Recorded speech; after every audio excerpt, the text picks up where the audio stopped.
Will somebody tell me if we're supposed to start the program? Freeman hits the ball. Right field. Into right field. She is done. Oh, what a pass. Doncic, perfection there on the assist. A little magic from Doncic. Stafford takes the shoulder, takes a shot downfield. It is caught by Nakua. He picked him on his shoulder and made the catch. One of a kind player. One of a kind season. Shohei Ohtani starts the 50-50 club. Dumping in on the count. LeBron James at the buzzer. This game's in the Admiral refrigerator. The door is closed, the lights out. Butter's getting hard, the eggs are cooling, and the jello is jiggling.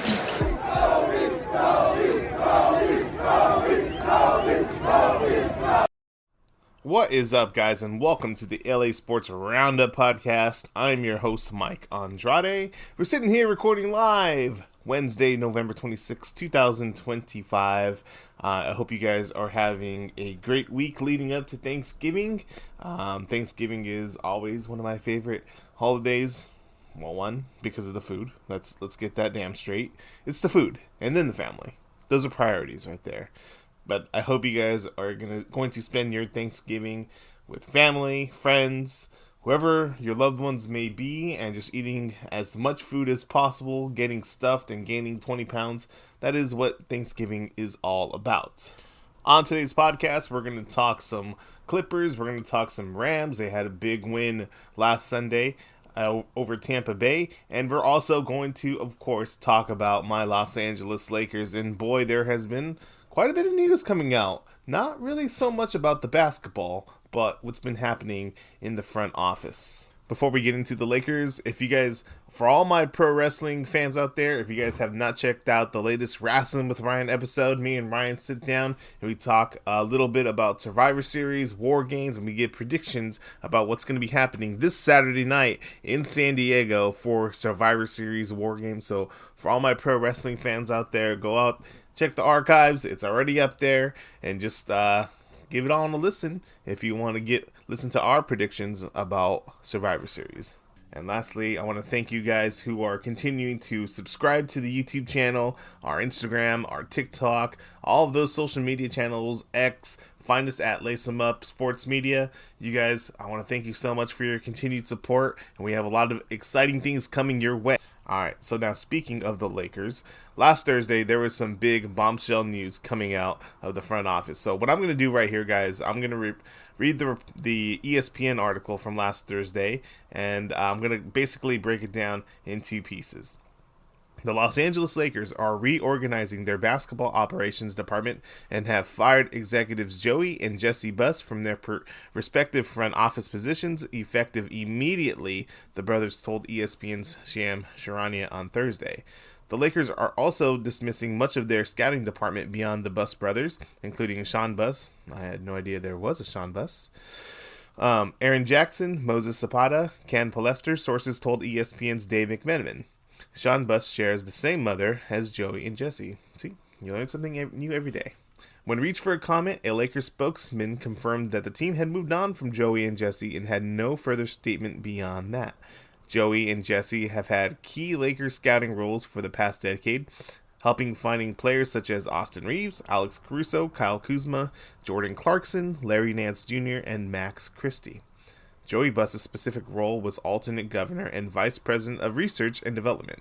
Jesse Buss was the Lakers' assistant general manager.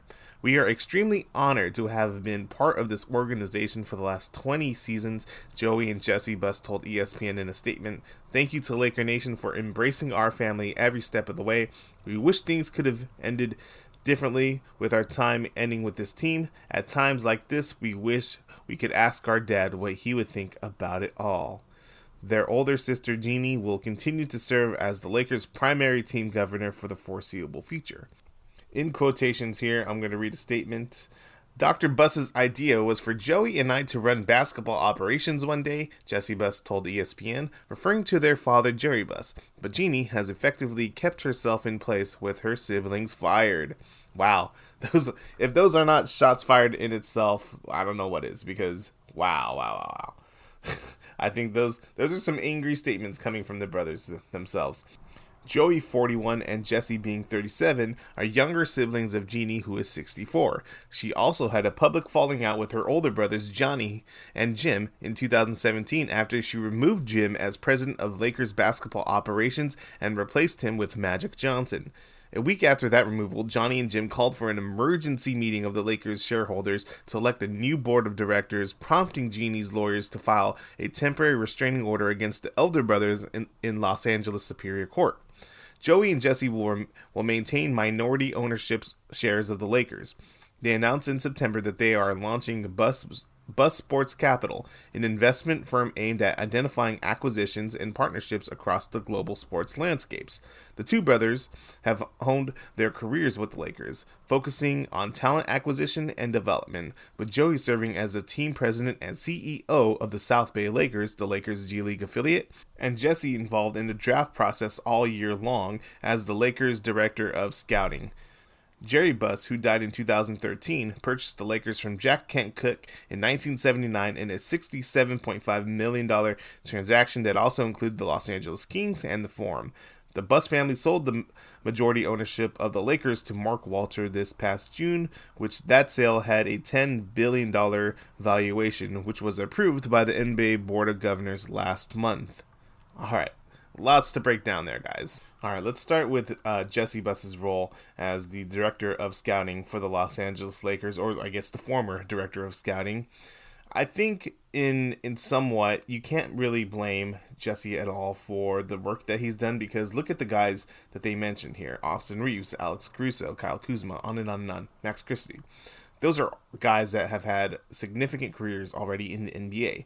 And any scouting department that have had the list of those guys come out, I mean, that is in itself, you can say they've done a great job. But what's important to know here is that, and we're gonna backtrack a little bit, but it's gonna all come together, that the Buss family in itself is a family-run, they were running the Lakers like a family-run operation.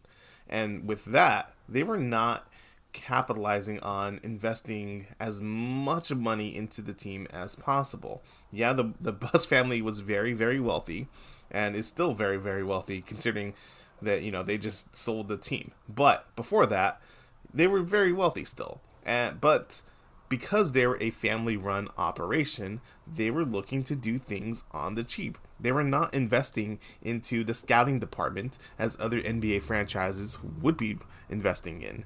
Case in point, look at the Boston Celtics, who just hired Drew Nichols to be their executive director of player personnel. It's one of those things where you can bring in a guy like that, and he has years and years and years of experience working for a multitude of NBA teams, college teams, and just experience all around, where he can, and then in return, he can also bring in guys who have also had experience all throughout the NBA and college, and maybe EuroLeague as well. Bring those guys in. And as composed to the Lakers are just utilizing Jesse Buss's friends and connections, where it's just one-sided and it's not very global. That's the part where a team needs to be building into their front office, building into their scouting department, bringing people from around the world to help guide this direction where they want to go.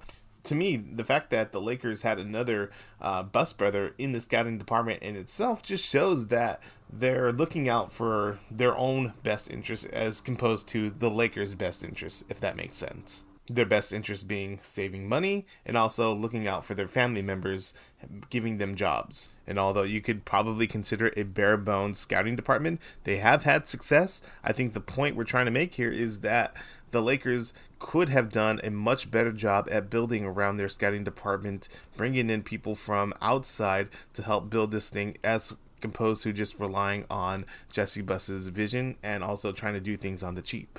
And now Joey Buss. Joey Buss ran the LA Lakers G League affiliate, the South Bay Lakers, and I can tell you, as a former South Bay Lakers season ticket holder, they did an amazing job running that organization. The South Bay Lakers, being the G League affiliate of the LA Lakers, I feel like there's not too many franchises, maybe the Boston Celtics or the New York Knicks, like a historical great franchise, maybe the Golden State Warriors, that can possibly do this. But there's few far in between that can actually build upon their actual team's history, the NBA team's history, and kind of utilize it into their G League affiliate. And that's exactly what Joey BUSS did for the South Bay Lakers. He made it a total fan experience, utilizing the team's history and incorporating it into what the South Bay Lakers were trying to build. The South Bay Lakers would play their games at the UCLA Health Training Facility where the Lakers practice, and they would play their games in a much more intimate setting as composed to Crypto.com Arena. If you bought tickets to a South Bay Lakers game, it was professional basketball. It was guys competing, guys you are familiar with on the South Bay Lakers, competing for contracts, but you could see professional basketball at a much lower cost and also at a much intimate surrounding. So I loved my experience. There's a couple times where at the end of the season, they brought in Magic Johnson when he was still running the show as the GM. They brought in Magic Johnson, Luke Walton, Rob Pelinka to meet the season ticket members. Also, that John Ireland, the play-by-play voice of the Lakers on the radio, they brought him in to just greet fans all the time. There was the cheerleaders there who were the cheerleaders for the South Bay Lakers and the LA Lakers. And then also, we got to tour the facility. We got to look at championship rings. We got to look at all the banners, the trophies. There's so many opportunities where we got to meet players from the Lakers past and incorporate that with the South Bay Lakers. Heck, I mean, even one time LeBron James was at a game back in 2019. I was asked to shoot the half-court shot at the end of the third quarter. Of course, I missed. But LeBron was sitting there at a table with, I think it was Kyle Kuzma, Rajon Rondo, KCP, a bunch of those guys from 2019 were there. And LeBron just sitting there at a table. And of course I missed the half court shot, but then they asked me to to do a second chance 3-pointer, to take one. And I line drived it in somehow. One shot, one opportunity, and I made it. I was such in my glory. I pointed at LeBron James and he gave me the hang loose sign. That's something that's really cool. Like, not every franchise can provide an experience like that for their fans. And I really think that's at the helm of Joey BUSS wanting to include the LA Lakers historical franchise into what South Bay was trying to build. But not only that, you got to see Alex Caruso play. And even currently, Bronny James is in the G League right now playing for the South Bay Lakers. So, they're integrating at times, guys who are on the main roster and bringing them down or bringing them up. And it's a really cool experience. I mean, look at Drew Timmy was just on the Lakers, South Bay Lakers right now. He just got called up to the LA Lakers. So it's an experience in which it's all connected. And I really think that's Joey BUSS's vision. And so for that, you can't say that he did a bad job at all, because he did an amazing job. Now, I've given them their flowers, each of them.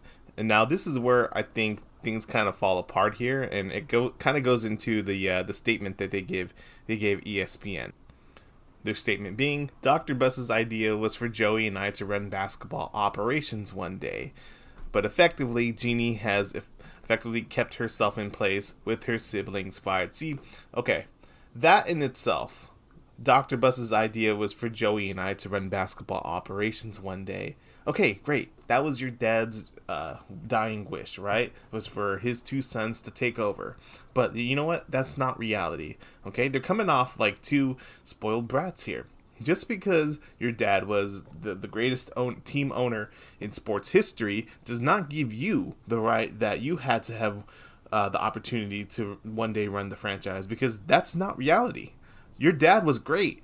And yes, you have done a good job at the positions you were given.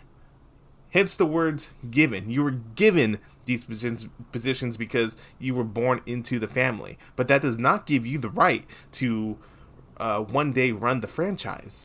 It doesn't mean that you haven't worked hard. It doesn't mean that you're not deserving of any position. But what it does mean is that you're not entitled to one day run the franchise like you think you are. Now, this statement that you gave here as well, Jeannie has effectively kept herself in place with her siblings fired. Yeah, guess what? The same thing goes for Jeannie as well. She's played her cards right, definitely. She was tied at the hip with her father, and her father basically gave her the keys to the kingdom to run the franchise, and she has done her job to keep herself in that position. That's good for her. She has done her job at playing her cards right, and she is in the chair of running the Lakers, and still is, as Mark Walter is effectively the owner now. Okay? But that's not her God-given right as well. Right? She just has played her cards right because, honestly, she's the older one. And we all know if you guys were in the same position, you probably would have done the same as well. Now, look, going back to your father's dying wish, obviously that was his dying wish as the team owner, but in reality, it falls apart, right? Any franchise or any company that has siblings that are running the franchise or team or company after their parent passes away, it never ends well. It never ends well. There's always going to be bickering and fighting, and the family's going to fall apart. Just case in point in this example here. The BUSS family has effectively, the siblings have fallen apart because of the Lakers franchise. Because Dr. BUSS has wanted his kids to run the franchise, it has given them this weird entitlement, thinking that like each of them should be the shot caller. When in fact, I mean, that logic in itself is horrible. It's horrible. It's horrible logic to think that a team of siblings is going to run a franchise effectively, because not everyone is going to be on the same page here, right? To run a business effectively, there needs to be one person in charge and people following that order, right? But if you have a group of siblings trying to think that they're the top dog in every situation, nothing is going to get done. And case in point is, look at what happened in 2014 when Jim Buss guaranteed the Lakers to be in the playoffs after 3 years. It didn't happen. And what happened? What happened? He fired himself, basically, because he basically told Jeannie, hey, look, if the Lakers are not in the playoffs, I'm going to resign. And Jeannie took him for his word for that. And guess what happened? The Lakers were not in the playoffs in 3 years, and basically she fired him a few months later after that. So it's never going to end well. They ended up going to court. It was a big mess that spilled out in 2017 after Jeannie took full ownership of the Lakers. Now, what seems to be apparent here is that each of the BUSS siblings think that what's best for the Lakers is what's best for themselves, and that is not logical. That is not the truth, and that is not reality.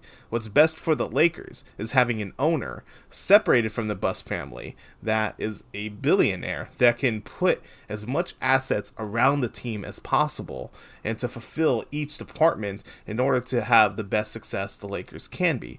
Not bickering with your sister about who's in control because she's playing with this toy and I want that toy. That used to be my toy. It seems like that's what it is. It was very apparent for many years that the Lakers needed to sell the franchise.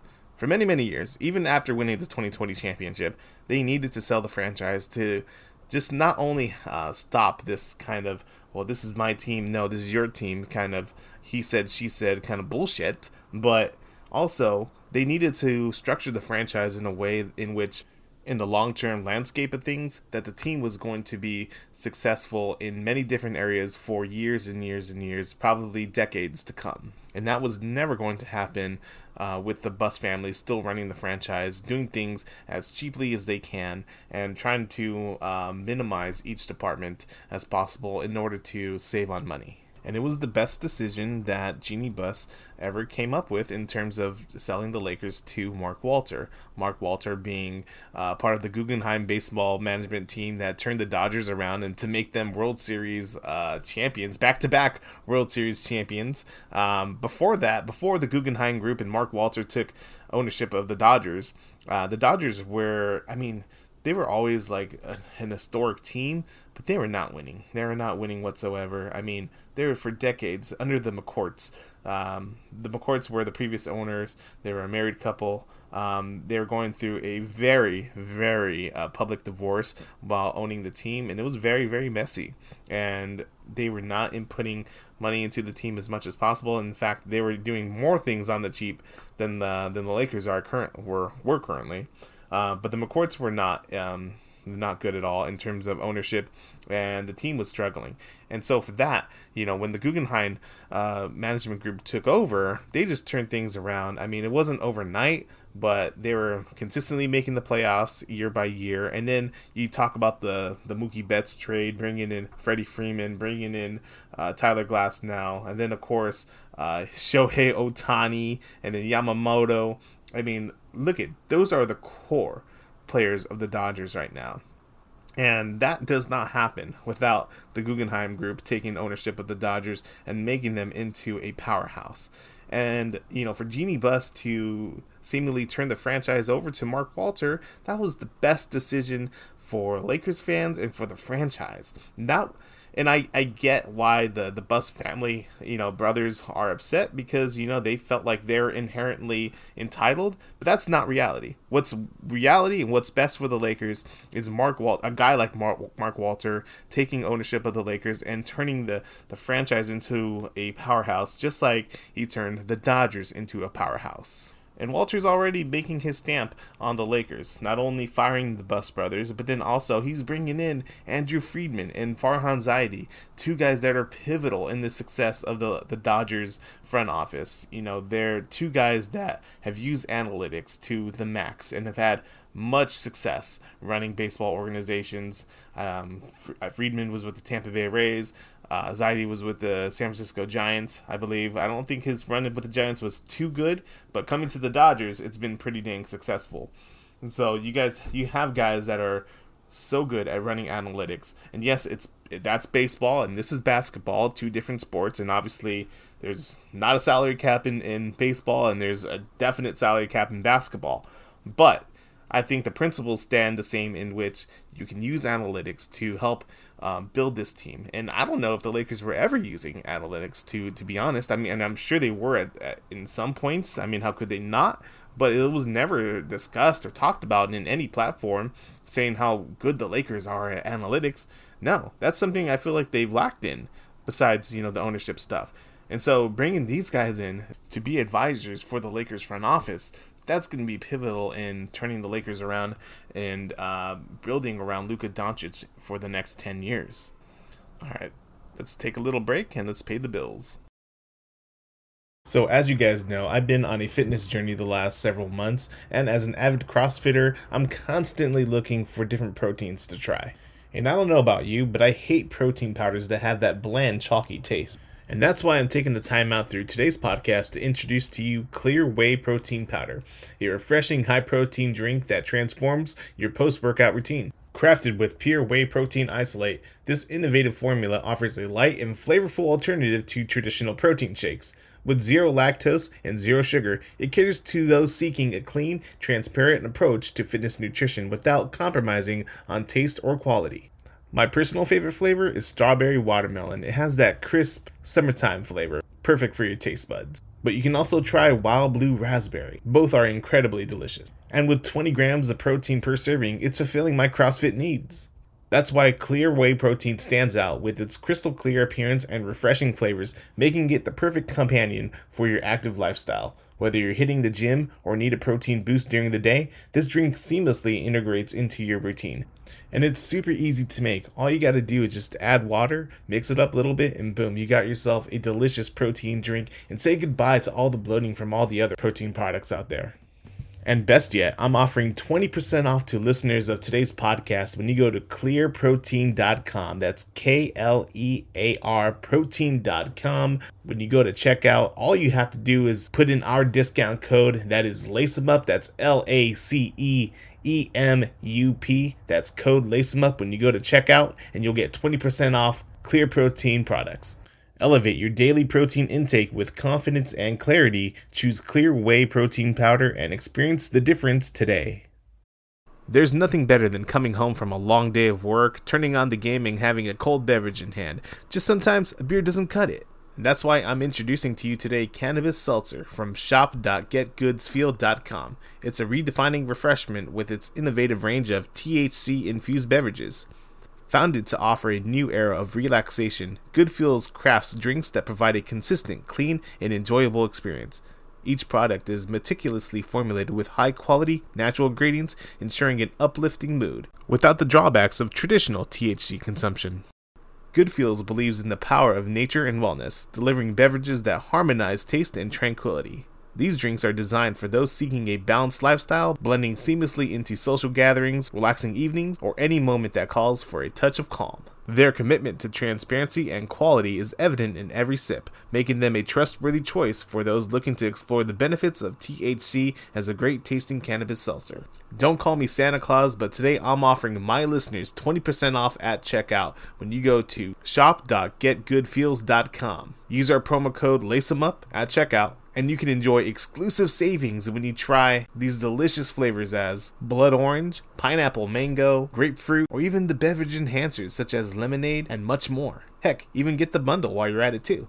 These drinks are the perfect combination for watching your LA teams. Go to shop.getgoodfeels.com. You have to be 21 plus only to buy. And remember, use our promo code at checkout. That's LACEEMUP. That's Lace 'em Up. And ease your mind with cannabis seltzer beverages. That's cannabis seltzer from shop.getgoodfeels.com. Last night, the LA Lakers defeated the LA Clippers 135-118 in their NBA Cup group stage matchup, and a pretty decisive victory for the LA Lakers. The Lakers sit at 13-4 in the Western Conference, and the Clippers are all the way at 5-13. Let's talk a little Clippers basketball. I know we don't do much of Clippers basketball here on the LA Sports Roundup, mainly because I'm a huge Lakers fan and I hate the Clippers. I'm not afraid to admit that. But the Clippers are all the way near every category in the NBA as we stand. They're near the bottom. You know, they're on defensive efficiency, they're ranked 26th. Offense efficiency, they're ranked 21st. And while the Lakers sit at second place in the Western Conference, the Clippers are all the way down at number 13 in the Western Conference, only behind the Dallas Mavericks and the New Orleans Pelicans. I think when the Clippers decided to part ways with Paul George, there was a lot of, weirdly, there was some excitement in them parting ways with Paul George because Paul George didn't deliver with Kawhi Leonard on what was supposed to be an NBA championship for the Los Angeles Clippers, the first of their franchise that never got delivered on.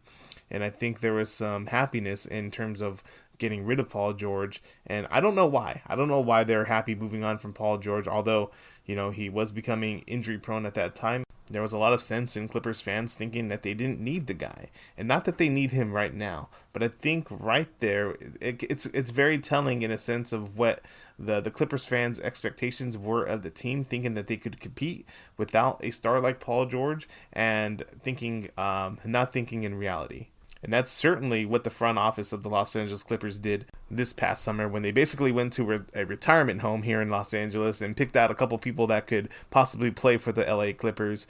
And that's what they did when they signed Bradley Beal. They brought in Brook Lopez, and then also re-signing Chris Paul to end his career with the Los Angeles Clippers. And they also had some key guys going out as well. You know, one of their main guys, a guy that was a starter at times, and then a key guy coming off the bench was Norman Powell. Norman Powell was tremendous with the Clippers. He brought a lot of excitement, some energy whenever he was in the games. Yeah, he was undersized for a big man, but seemingly he always brought the spark for the Clippers, and he got the job done. They traded him to Miami, and that was a huge mistake for the Clippers to do, getting rid of Norman Powell, a guy that was kind of like the lifeblood of that team at times. But losing Norman Powell and then bringing in all these aged superstars to an already aged team, that was not a recipe for success. Case in point, look at the 2021-2022 Los Angeles Lakers, when we had not only LeBron, AD, but we brought back Dwight Howard, Rajon Rondo, we had Carmelo Anthony, we had Russell Westbrook on that team. That was a team that, look, on paper, from 2014-15, that could have been Team USA from that era, right? Definitely an all NBA team from that era. But almost a decade later, those guys were not in the best shape possible. I mean, they were at a declining age. We also had Trevor Ariza on that team, who was very old. That team did not even make the playoffs. I think we won 34 games. Because why? We were injury prone. And the team just fell apart. We could not sustain anything on defense. Our offense was a mess. And we ended up firing Frank Vogel at the end of that season. It's very apparent that now Kawhi Leonard, at an advanced stage in his NBA career, is not the superstar he used to be. Now, granted, he was great during the playoffs last year. The Clippers only made it to, I believe, the first round or second round, whatever it was, and he was great. He was great for them, but that was coming off years of him being severely injury prone and not even playing. And so then you take that in count. Kawhi Leonard's not the guy that he used to be. They're relying on James Harden, who has had a great offensive year so far, but doesn't play a lick of defense anymore. Not that he was ever known for his defense. It's all falling apart, and they're not even close to being cohesive on offense, and not even close to being able to defend the soul on defense. What the front office was thinking in terms of putting these guys together and thinking they could have one last hope of having a championship run, that was completely off base. And time and time again, when teams have put together aging stars, it never ends right. It never does. And I think what I just mentioned with the Lakers is going to happen with the Clippers. They're not very good. They're 5-13 right now, and I cannot see things getting any better for them right now. And in fact, I think I can possibly see this becoming a tank season for them. It's very, very possible that come another month from now, they're going to start unloading guys' contracts. They're going to start looking for trades for James Harden. They're going to start looking to deal Kawhi Leonard. And I didn't even mention this. Look at all the controversy that happened before the season started with the whole Kawhi Leonard tree planting and Steve Ballmer, his involvement in that company that they're under fire from in terms of did they pay Kawhi Leonard under the salary cap in terms of trying to maneuver it. And see that when you have something like that come out before the season, it's always, I feel like it's an omen on the team, and the team can never sustain success after that. And I think, considering that they're old as hell right now, they do not play any lick of defense, their offense is a mess. This is a disaster of a season for the Clippers, and what needs to happen immediately is they need to start unloading some contracts, finding trades to bring in younger guys. That's it. The more younger you can get, the more draft assets you can get.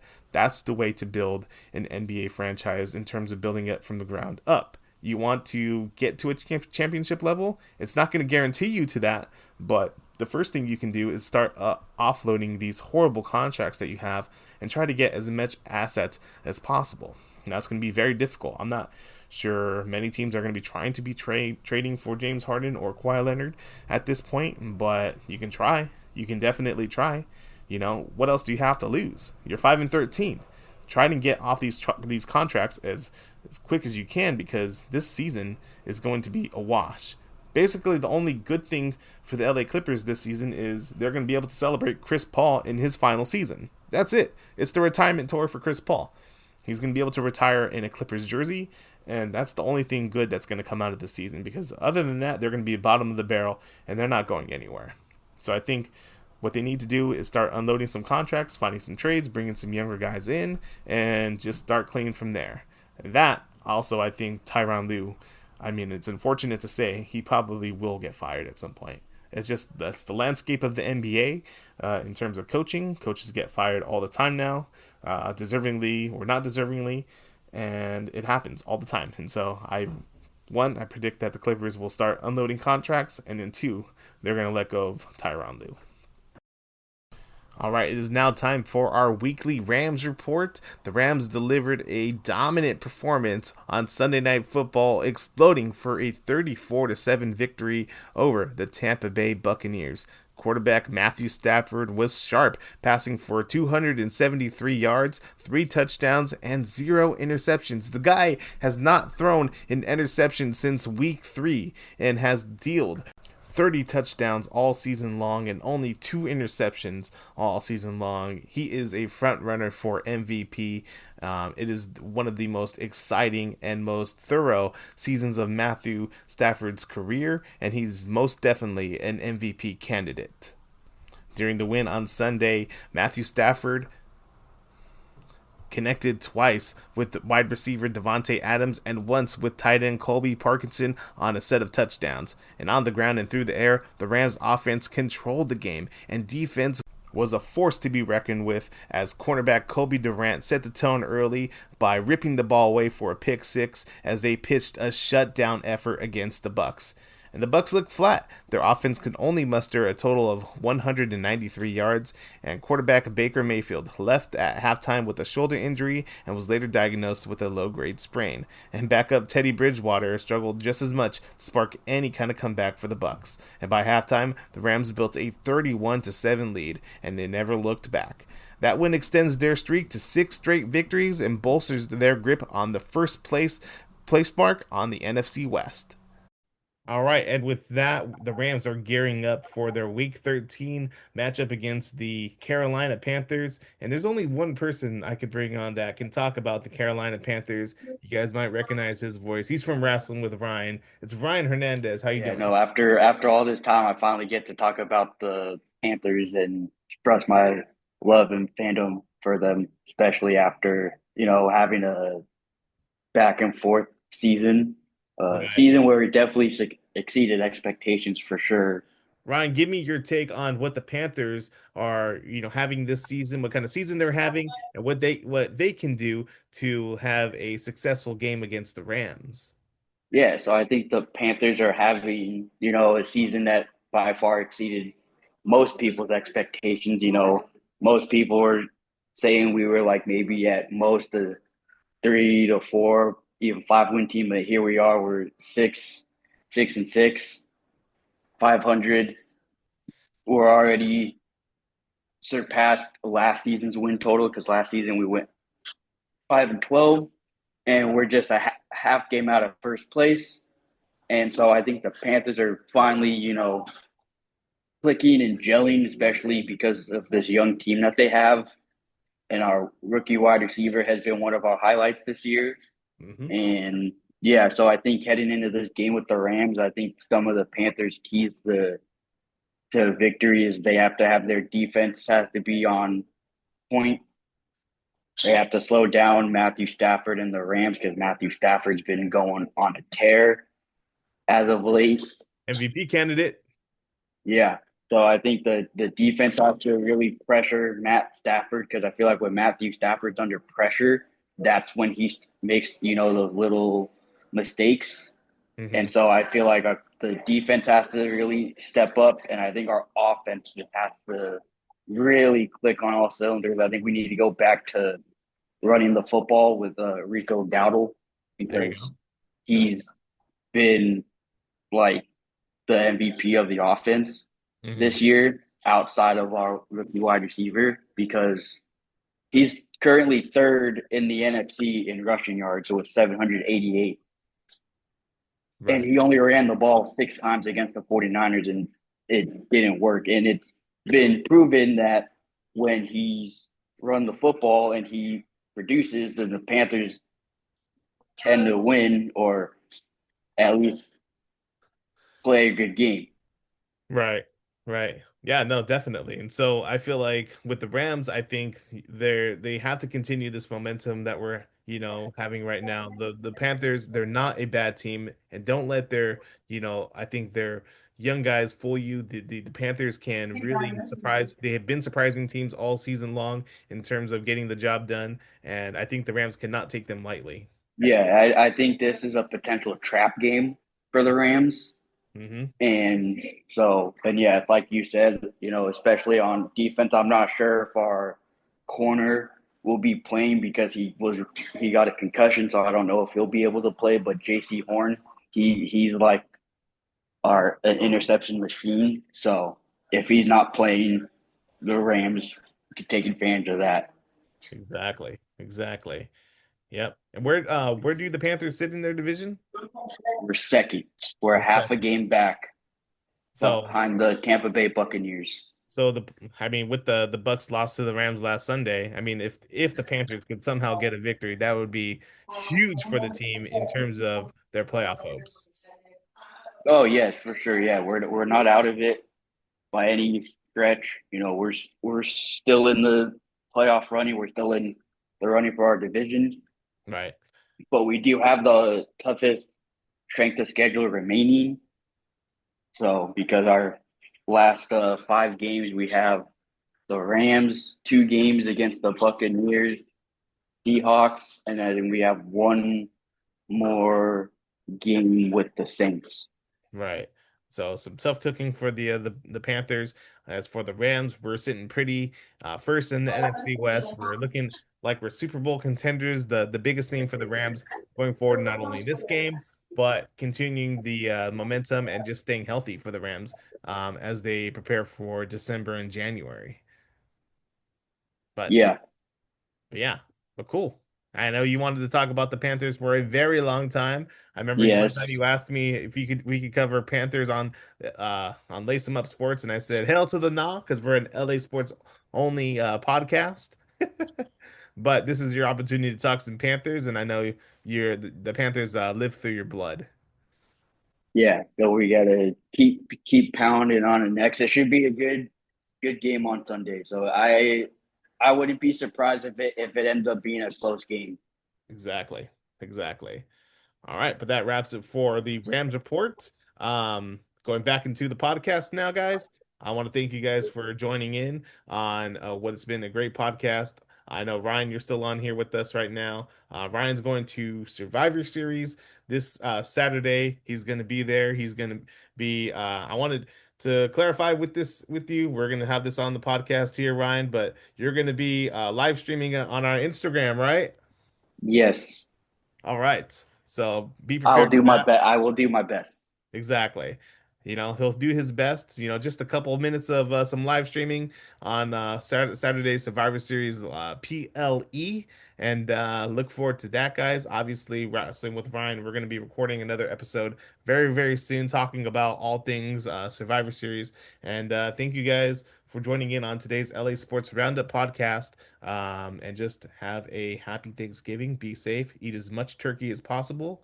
And Ryan, anything? Otherwise, Mike will eat all your leftovers. He'll gobble them up. Exactly.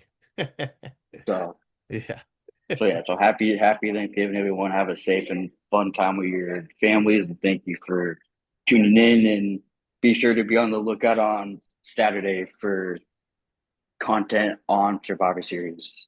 exactly. All right. Until then, we'll see you guys. Peace.